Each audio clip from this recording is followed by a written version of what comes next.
because there's so much that people don't know about olive oil. They all know it's healthy, but they don't know why. Nice. Good morning. Today I have the pleasure of having guest Joe Profaci. We're having a coffee talk. It's going to be an olive oil talk. Yeah, come on. Olive oil, baby. Good morning. All the way. Good morning. Can I drink it? You can drink it. You can chug it, whatever you like. I'm going to sip mine because I already had my coffee with olive oil this morning, and I'm a fanatic, but... So now that I'm sitting here with Joe, can you tell me a little bit about yourself and how you know first about olive oil? First let's have a little switch.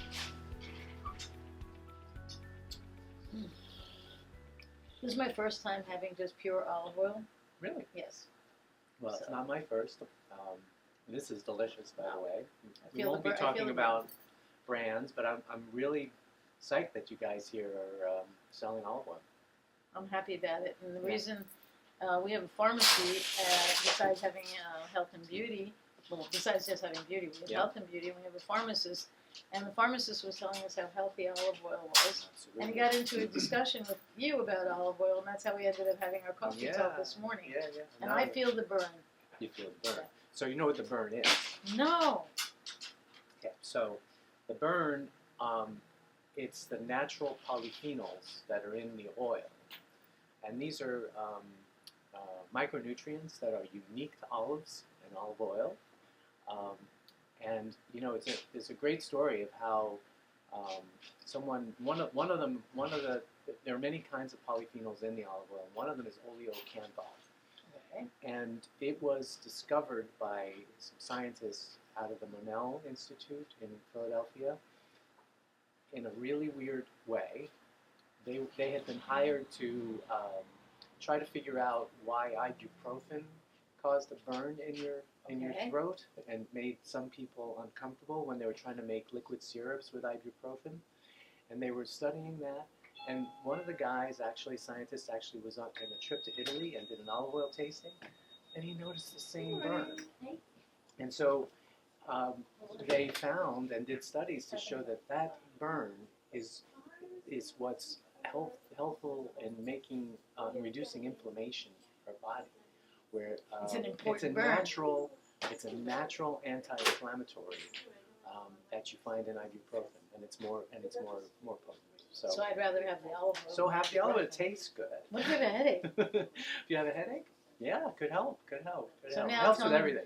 Now we know that. What are more benefits about having olive oil in your daily diet? Olive oil, you know, it's the oldest fat, dietary fat, aside from meats, obviously, that people have used in our world for thousands of years. And so it's the good fat. It's the good fat. Now, the fat structure of olive oil is very similar to the fat structure in our bodies, and it's why our bodies digest, we believe, olive oil so well, and why it doesn't actually, you know, contrary to popular myth that fat makes you fat, not olive oil. So, yeah. So we have a lot of health benefits. So it's an anti-inflammatory. Anti-inflammatory. It's as I said, it's primarily oleic acid, which is the monounsaturated fat. That's good for us. It's relatively low in saturated fat, although it's a plant-based saturated fat. So we're not talking about, you know, an animal fat, which is worse. I should say we're talking about health, and I am not a nutritionist. I'm not a doctor. I am the executive director of the North American Olive Oil Association, so I have to know these things. How did you get into olive oil? I kind of was born into it, frankly. He's a lucky guy. He was born into olive oil. And you know, it's funny. That's gold. I've always said that, and I met a woman last year from where she's from, Tunisia, and actually part of the tradition is when a baby's born, they bathe them in olive oil as sort of a ritual.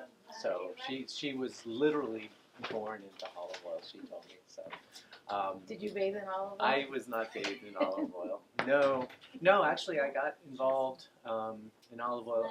You know, my dad became the importer of Cola Vita olive oil in the late 70s. That was the first 80s. one that everybody in America was using. It was really the first, I think, nationally recognized or nationally distributed brand of extra virgin olive oil in the U.S. business. Oh, I think they still use the same label. They have the very same label, the artwork. I remember because my dad tells a story how he went over to Italy and Mr. Colavita opened up a drawer and showed him a bunch of labels. He said, which one would you like?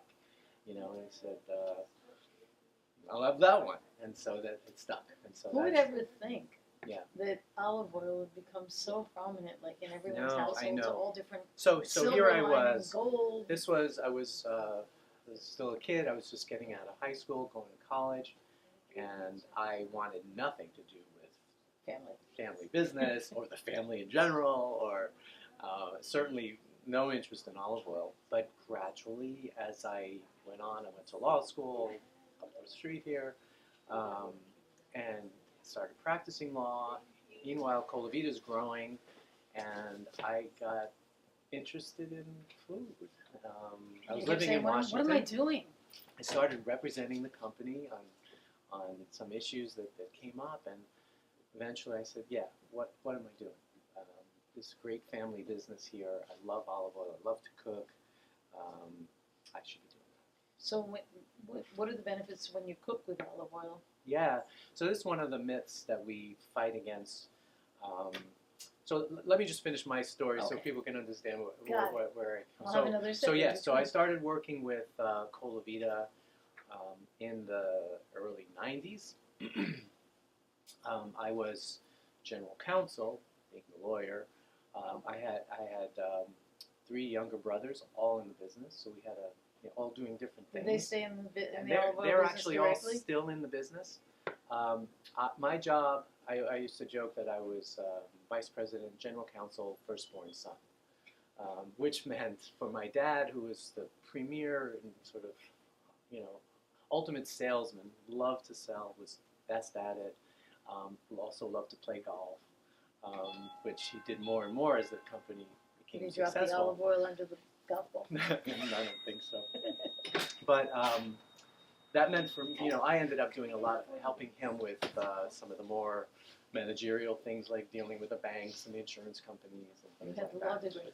I had a law degree. And so, but eventually the Colavita company from Italy kind of merged.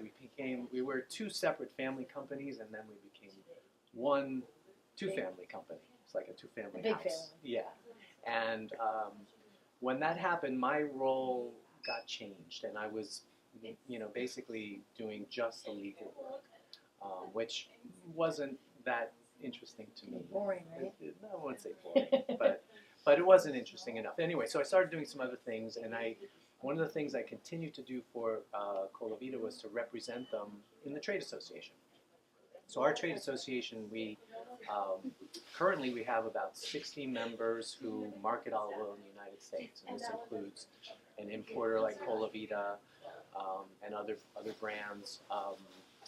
All the brands, basically all the brands you know. We represent probably 60 or 70% of the olive oil sold in the United States. Mostly all the olive oil I know comes from Italy, but now I see such a big difference. So in fact, most people think that the olive oil comes from Italy, but most of the olive oil comes from Spain. Wow. So Spain produces about 45% of the world's olive oil. Italy around 10%, Greece around 10%. Isn't that crazy? It's crazy because we've been led to think otherwise. So I encourage people to look at the labels of their bottles. Although a brand may say a name, and Colavita, for instance, is an example. It has a Mediterranean blend. So the labels of the big brands, they're really very clear, transparent nowadays. It used to be not so much. It's important to know what you're putting into your stomach. It's important to know. It's also some people it really matters to them where the oil comes from, and that's fine, But there's also nothing wrong with an olive oil that's sourced from different regions by a company that knows what they're doing and takes precautions to make sure the quality remains. So that's that's the story right now. We've got the transparency that people need. It's on the label. Read the bottles if you care. Do you notice that most people were never reading labels? They would just see, extra virgin olive oil, and I'd just pick it up and buy it because it said extra virgin on it. They never would turn it around to see where it was made, how it was made, nothing. Right. And you know what? The category is big, like even within extra virgin olive oil. So it's like wine in many respects, where you have, you know, Opus 1 and you have 2 buck chuck, you know, and it's all wine and it all has a purpose. Similar with olive oil, you have extra virgin olive oil that's affordable, available, economical, and you want to use it for your cooking. You may have specialty olive oil. This one, you know, we're not going to talk about. No brand names. I know we're using a top. We're using a top one here. I know we talked about Colavita, but that's part of my. Yeah, we have to talk about Colavita because that's how. But I'm not endorsing. That's how you grew up. I'm not endorsing Colavita. I'm not endorsing this oil. I love all olive oil. But yeah, so that's the thing. You may want to have an oil that you use for cooking and an extra virgin olive oil that you use for drizzling. So in my house, I actually have multiple olive oils. Not only the cooking extra virgin, and I have 3 different bottles of oils from different countries. Do you ever put different spices in it? Tea I don't. Actually, I don't do that. I know a lot of people love to in the infuse early the olive days oils. of the Italian restaurants here in Soho, Yes. they used to take it and they said, "Would you like to try our special oil?" And they used to put it with the bread all the time. Yes. No, it's a good. So it was one way that the Americans became accustomed to using olive oil, but it's not part of our culture in America. It wasn't, right? And even as an Italian American, it wasn't a big part of our lives growing up. No. When I grew up. Right, so we were talking a long time ago. Then now. came the mozzarella, tomatoes, and basil, and the buffalo mozzarella, and the bocconcini. Oh my God! And then people would take the olive oil and pour it onto it with a little bit of vinegar. Right. Olive oil, essential to the golden droplets of life. Yes. Extra virgin olive oil. Salute. Salute. This is good. I never drank it like alone. Now I'm going to get an espresso and I'm going to put it in an espresso.